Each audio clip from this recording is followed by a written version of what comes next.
It's Victory Monday, so go down and like this video. The Giants, they haven't won many games so far this season, and following the win yesterday against the Las Vegas Raiders, it's time to celebrate. So by doing so, go down and like this video right now. In today's video, we're going to go over my 4 biggest Giants overreactions that I'm seeing over the internet, and I will give you my winners and losers following yesterday's game.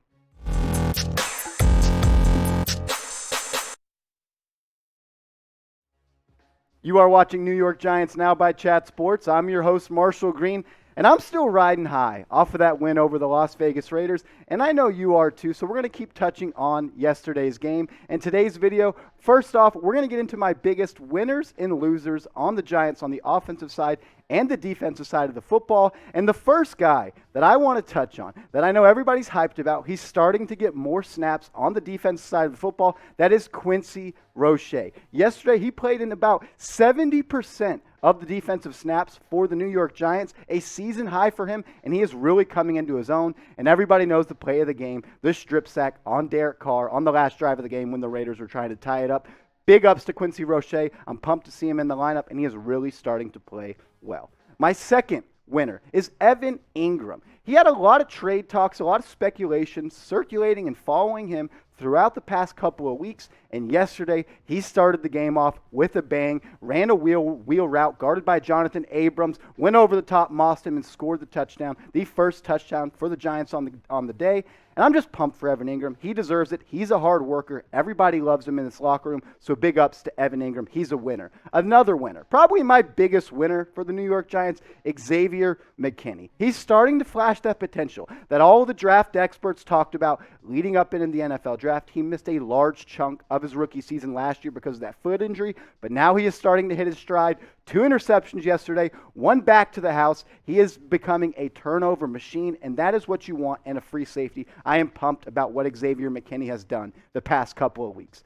The last winner, Devontae Booker. The revenge game for Devontae Booker. He last played with the Raiders last year. Now he's a New York Football Giant, and he has started to show why he was signed to such a contract like he was, and he has been living up to that since Saquon Barkley has been missed. But yesterday, he played his best game as a Giant so far, totaling over 100 yards through the air and on the ground.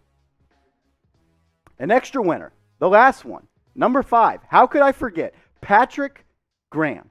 Man, he really has this defense playing like a top 5 unit the past couple of weeks. This defense is becoming one of the best red zone defenses in the NFL, and that is because of the scheme that Patrick Graham has drawn up. Yesterday, the Raiders, they got into the Giants' red zone 6 times and came away with just 1 touchdown. That's a credit to Patrick Graham. He has drawn up beautiful game plans against guys like Sam Darnold, Patrick Mahomes, and now Derek Carr. So hats off to Patrick Graham. He was on the hot seat earlier this year, but now he's off it, and he is hopefully here to stay. Hopefully he doesn't become a head coach this upcoming offseason. But let me know what you have to say. Let me know who is your biggest New York Giant winner following the win versus the Las Vegas Raiders yesterday. For me, it's Xavier McKinney, the X-Man. Anytime you force 2 turnovers and take 1 back to the crib, you're going to be an MVP of the game, and he was for me. But go down in the comments and let me know who is your biggest winner. In life, there's winners and there's losers, and of course, you knew who the number 1 loser was. That is Jason Garrett. This offense continues to struggle. It sucks because now we're just an offense that tries to just kick a field goal anytime they cross the midfield line. And luckily we have Graham Gano on our team who has been money all year. But Jason Garrett, since he has taken over as the Giants play caller, the Giants have scored a league-low 41 touchdowns. Just absolutely brutal. Yesterday the Giants, their game plan was clearly to stay cautious, which is understandable because the Las Vegas Raiders have such a great pass rush, and the Giants' offensive line does not excel in pass blocking, so I understand getting the ball out quick, but at the end of the day, at some point, you need to play to win football games and not to lose football games, and that's what Jason Garrett has done time and time again. Another loser, and these next 2 losers are losers because of Jason Garrett. Kind of a trickle-down effect. Kadarius Toney. He's dealing with an injury. Now he's dealing with a hand injury.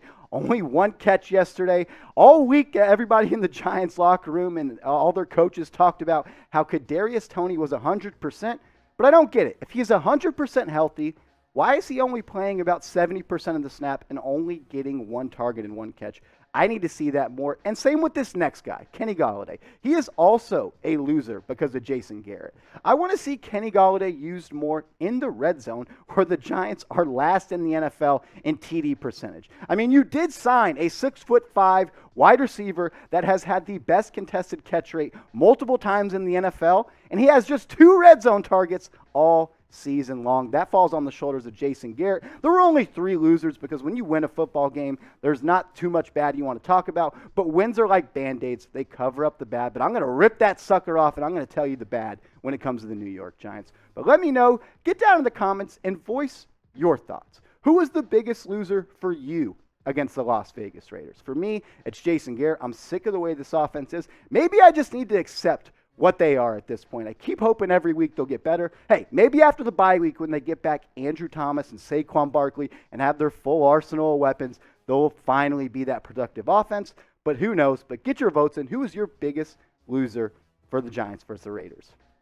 And while you're down there, go down and hit that big red button. We just crossed over 2.6 thousand subscribers, and we are on track and trying to get to 3,000 as soon as possible. If you love the New York Giants, this is your one-stop shop. We cover the latest news, rumors, game recaps, game previews, and videos like this on Victory Monday. So if you want more New York Giants videos while you're scrolling on through YouTube, go down and hit that big red button, because this is where you want to watch them. Anytime you win a football game, people are going to overreact. And the Giants, anytime they win a football game, you guys are going to overreact. And I'm going to hit on the biggest overreactions that I'm seeing all across the Twitter landscape. And today, we're going to touch on those. And the first one, the Giants, are they going to make the NFL playoffs? It's crazy enough to think that they are not yet mathematically eliminated from the NFL playoff race. But if they want to join that club and be a playoff contender, these next 5 games are going to be absolutely critical. They're on a bye week coming up this week, but then you got the Buccaneers, Eagles, Dolphins, Chargers, and Cowboys. If you could come out of this stretch 3-2, I think you would be in a great spot to compete for that 7th spot of the NFC wildcard. Now you're looking at the NFL playoff picture, and the Giants, they are just 1 game out of being in contention for that 7th spot. Absolutely brutal. And it's these games that absolutely piss me off when I think if the Giants would have just won 1 game between the Washington football team, the Atlanta Falcons, and the Kansas City Chiefs this past Monday night, they would really be in the thick of things in the playoff hunt. But right now, the Giants, they just need to keep trying to go 1-0 every single week. This upcoming week, you're on a bye, and you have extra preparation for the GOAT, Tom Brady. Patrick Graham, hopefully you have one more trick up your sleeve and can draw up one more beautiful game plan to stop Tom Brady, because if the Giants want to compete against him, that's what they're going to have to do. But predict it for me. Will the Giants make the playoffs? It's a far dream right now, but we are not mathematically eliminated, so until we are, hope is on the horizon. But get your votes in. Will the Giants make the playoffs? Type T for playoffs, or go down and type NP for no playoffs. Overreaction number 2, and this one's not an overreaction.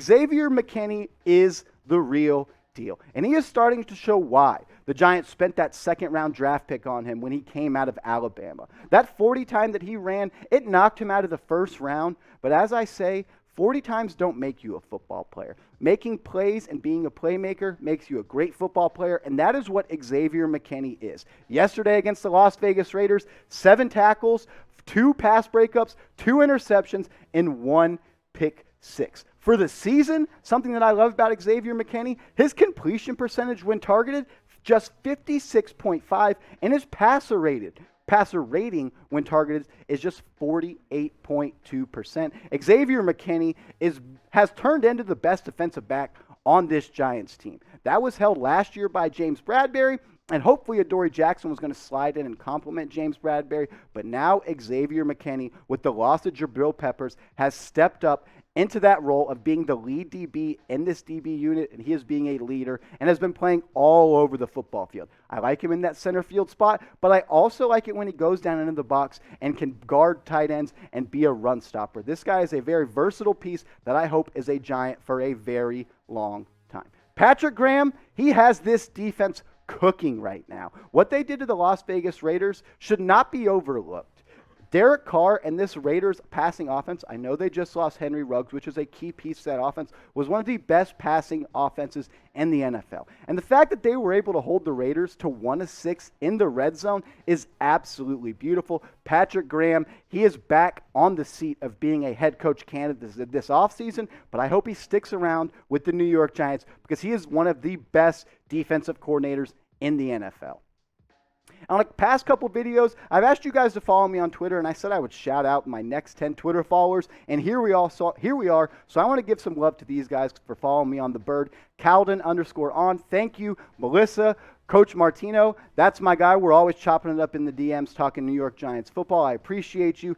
_99 Snake _ and D Crawley 17. 5 more. I really appreciate all you guys. Gorman R15, NJCAGA. Wow, that was tough to read. Smooth5, RR_Rhino, and Neymar Sekhone 3. I don't even know how to pronounce that. But guys, I appreciate all of you for following me on Twitter. And if you want to be featured on an upcoming New York Giants Now video, follow me on Twitter, and I will be doing something very similar to this in an upcoming video. Overreaction number 3. The Giants' run game is back, baby. I don't know about that.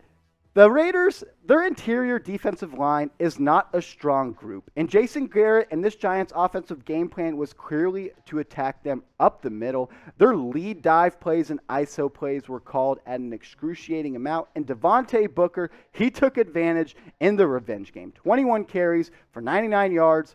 4.7 yards per carry, and he added 23 receiving yards out of the backfield, crossed over 100 total yards on the game, and it's a credit to these guys. I've been honest about this group, and I've been real about it. They have been one of the worst offensive lines in the NFL, but yesterday they were road pavers, and they bullied the interior defensive line of the Las Vegas Raiders. So hats off to Matt Peart, Matt Skura.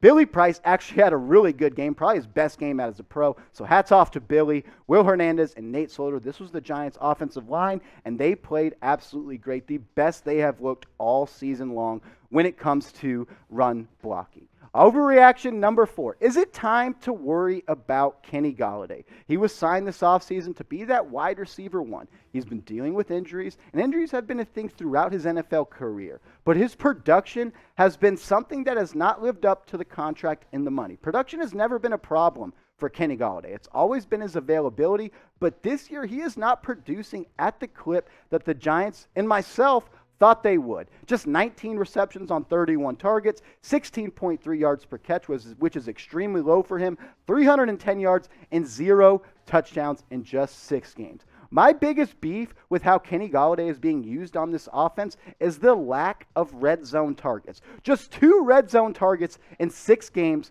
for Kenny Golladay. One of those being back in week 1 against the Denver Broncos when the Giants were being blown out and they threw him a red zone fade when the game was over. So only one real impactful red zone target. This guy is a 6'5", catching through contact machine. His catch radius is one of the biggest in the NFL, and I would love to see Daniel Jones and Jason Garrett target him more in the end zone and in the red zone. It would make their lives much, much easier. The red zone struggles, they fall on the shoulders of Jason Garrett. Your offensive coordinator in the red zone needs to scheme open looks and get the ball to your playmakers. And that's something that this Giants offense has been allergic to. They are the worst team in the NFL, scoring just 44% of the time, scoring touchdowns just 44% of the time in the red zone, ranked 32nd in the NFL. That falls on the shoulders of Jason Garrett. It's simple.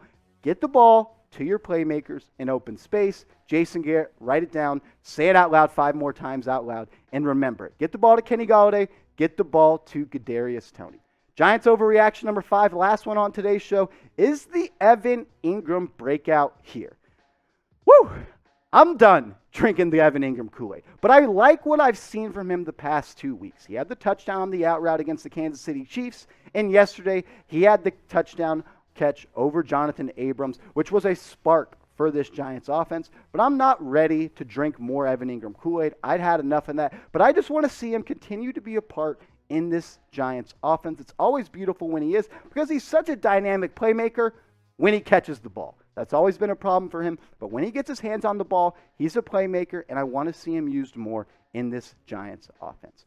If you like today's video and you want more Giants content, go down and hit that big red button. We react to breaking news, injury reports. The trade deadline just passed. We put out a couple of videos about that. And the NFL draft is just around the corner. And with the Giants having 2 first-round draft picks, our draft coverage here on New York Giants Now will be on fire. And I promise you, you won't want to miss it. So if you want free daily New York Giants videos, go down and hit that big red button.